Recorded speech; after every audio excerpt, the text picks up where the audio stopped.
बलिदान, उस एक नई कथा को भी हम सब के सामने, वह गाथा पूरे देश के सामने, पूरी दुनिया के सामने है। और इसीलिए मैं बार बार कहता हूं कि भारत का मध्यकालीन इतिहास सिख गुरुओं के त्याग और बलिदान के बगैर, उस गाथा के बगैर अधूरा है।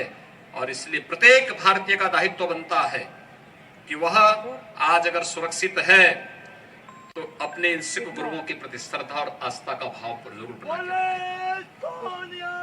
जहां कहीं भी कोई हमारे बीच में फूट डालने का प्रयास करता है, हमें उसे तत्काल नकारना चाहिए।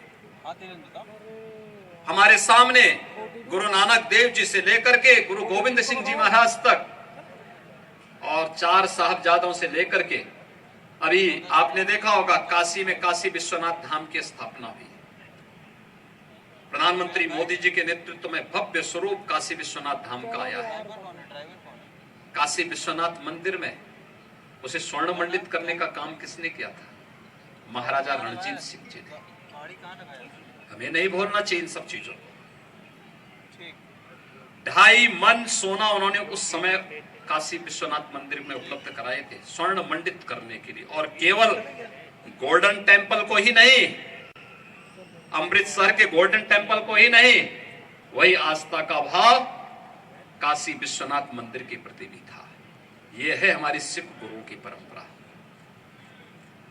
अयोध्या में राम जन्मभूमि को मुक्त कराने के विहान की जब बात आती है, कौन नहीं जानता है सिख गुरुओं ने उस कालखंड में भी आवाज उठाई। और लखनऊ तो इस दिशा से आज का कार्यक्रम अत्यंत महत्वपूर्ण है। यहां पर तो 2 महीने तक गुरु गोविंद सिंह जी महाराज ने अपना बचपन व्यतीत किया था और गुरु तेग बहादुर जी महाराज की कृपा भी यहां पर याह्यागंज गुरुद्वारे में सभी लोगों को प्राप्त हुई थी। एक ऐतिहासिक परंपरा हमारे साथ में, और मैंने इसीलिए कहा है कि कैसे यहां पर एक भव्य स्वरूप देना है, इसकी कार्य योजना बनाइए। हम लोग इसमें सहयोग करेंगे, मिलकर के इस कार्यक्रम को आगे बढ़ाएंगे। एक नया इतिहास बनेगा, हम आने वाली पीढ़ी को कुछ दे पाएंगे। उस कालखंड में जब आवागमन के साधन नहीं थे, तब गुरु तेग बहादुर जी महाराज और गुरु गोविंद सिंह जी महाराज याह्यागंज गुरुद्वारे में उस कालखंड में रुके थे, रहे थे। उस समय की विरासत आज भी हमारे पास है। इसको न केवल अक्षुण्ण रखना, बल्कि इसको उसी के अनुरूप भव्य स्वरूप देना, उस प्रकार का एक भव्य रूप हम उसको दे सकते हैं। और मिलकर के इस कार्यक्रम को हमें आगे बढ़ाना चाहिए। और मैं तो इस बारे में कहता हूं, हम लोगों ने 4 साहबजादों के कार्यक्रम को, गुरु परंपरा के कार्यक्रम को पाठ्यक्रम का तो हिस्सा बनाया ही है। हमने पंजाबी एकेडमी को भी कहा है कि हमें इस पर तमाम प्रकार की प्रतियोगिताओं को स्कूल में आयोजित करने चाहिए, कार्यक्रमों को आगे बढ़ाना चाहिए, पाठ्यक्रम का इसको हिस्सा बनाना चाहिए। लोग जान सकें सिख गुरुओं के, सिख योद्धाओं के त्याग और बलिदान को, आजादी की लड़ाई में उनके योगदान को लोग जान सकेंगे। इन सभी परंपराओं को तो जो लोग गुमराह पैदा करने का प्रयास करते हैं, वे अपने आप बेनकाब साबित होंगे, अपने आप ही वे परास्त होंगे। हम सबको मिलकर के इस कार्यक्रम को आगे बढ़ाना होगा। और इसीलिए जब भी मुझे अवसर मिलता है, मेरा सौभाग्य है कि मुझे 2017 में जब मैं मुख्यमंत्री बना था, तो सबसे पहला मुझे किसी एक धर्मस्थल में जाने का अवसर प्राप्त हुआ। तो याह्यागंज बैसाखी के अवसर पर मुझे याह्यागंज गुरुद्वारे में ही बैसाखी के आयोजन के साथ जुड़ने का अवसर प्राप्त हुआ था। और इस बार भी बैसाखी के अवसर पर बड़े बड़े कार्यक्रम रखे गए थे, लेकिन मैंने अपने कार्यालय से पूछा, मैंने कहा क्या कार्यक्रम है? तो उन्होंने कहा फलाने फलाने फलाने राजनीतिक कार्यक्रम है। मैंने कहा राजनीतिक कार्यक्रम के अलावा कुछ धार्मिक कार्यक्रम भी तो है, आज बैसाखी का आयोजन भी तो है। तो कहा हाँ। मैंने कहा आपको मालूम है बैसाखी का एक खालसा पंथ की स्थापना का दिवस है और हमें याह्यागंज गुरुद्वारे जाना चाहिए, क्योंकि मैंने वहीं से शुरुआत की थी अपने कार्यक्रम को आगे बढ़ाने की। जब मैं गया तब यहाँ पे मुख्यमंत्री आवास पर भी आयोजन हुआ था। गुरु ग्रंथ साहिब को अपने सिर में लेकर के जाना हमारे लिए सौभाग्य की बात है। तो भारत की परंपरा है ये श्रद्धा और सम्मान का भाव। हम अपने अतीत को, अपने इतिहास को सम्मानित कर रहे हैं, अपनी गुरु परंपरा को सम्मानित कर रहे हैं, क्योंकि उन गुरुओं के त्याग और बलिदान ने आज हमें सुरक्षा दी है।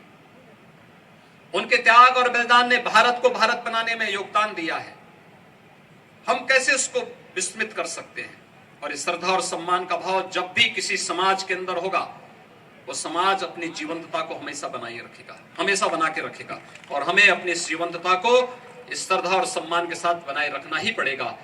आज के इस अवसर पर जब हम लोग गुरु तेग बहादुर जी महाराज के 400वें प्रकाश पर्व के कार्यक्रम को यहाँ पर संपन्न करके एक नए उसके साथ आगे बढ़ रहे हैं, मैं फिर से यहाँ पर कहूंगा, याह्यागंज गुरुद्वारे को लेकर के और अन्य कार्यक्रमों को लेकर के राज्य सरकार इसमें भरपूर सहयोग करेगी और हमें उस कार्य योजना को लेकर के स्थानीय स्तर पर प्रशासन के साथ मिलकर के एक ठोस कार्य योजना बना करके आगे बढ़ाना पड़ेगा, क्योंकि एक बहुत ऐतिहासिक कार्य हो जाएगा, ऐतिहासिक कार्य होगा।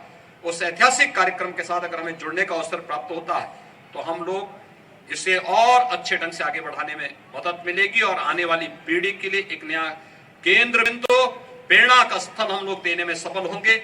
मैं आप सबके प्रति इस अवसर पर एक बार फिर से 400वें प्रकाश वर्ष के कार्यक्रम के अवसर पर आप सबको मैं हृदय से बधाई देता हूं। राज्य सरकार की ओर से आप सबको कोटि कोटि बधाई और शुभकामनाएं।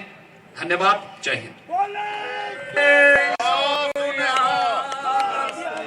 माननीय महाराज जी का बहुत बहुत धन्यवाद। एक हमारी बेटी इसी शहर की है, बहुत सारी अचीवमेंट इस बेटी ने की है, फ्लैग्स लगे हैं इस बेटी के नाम के, और इसकी ड्यूटी में लगी है जो नई शिक्षा प्रणाली आई है उस शिक्षा प्रणाली को अलग अलग स्टेट में जाकर दिखाने के लिए मैं पंजाबी सनातनी महासभा समाज अयोध्या, क्योंकि इतना पुराना मसला इसी सत्र में हल हुआ, माननीय हमारे प्रधानमंत्री जी ने अयोध्या हम लोगों की झोली में डाली और ये अयोध्या का सम्मान देने के लिए पंजाबी सनातनी महासभा, मैं उनका भी बहुत बहुत अभिनंदन करता हूं। ब्रह्मजोत कौर, मैं निवेदन करूंगा ये अवार्ड के रूप में हम लोग ब्रह्मजोत कौर को माननीय मुख्यमंत्री जी सम्मानित करें। इस बेटी ने बहुत सारी हमारी बेटी डॉक्टरेट भी कर चुकी है। बोलो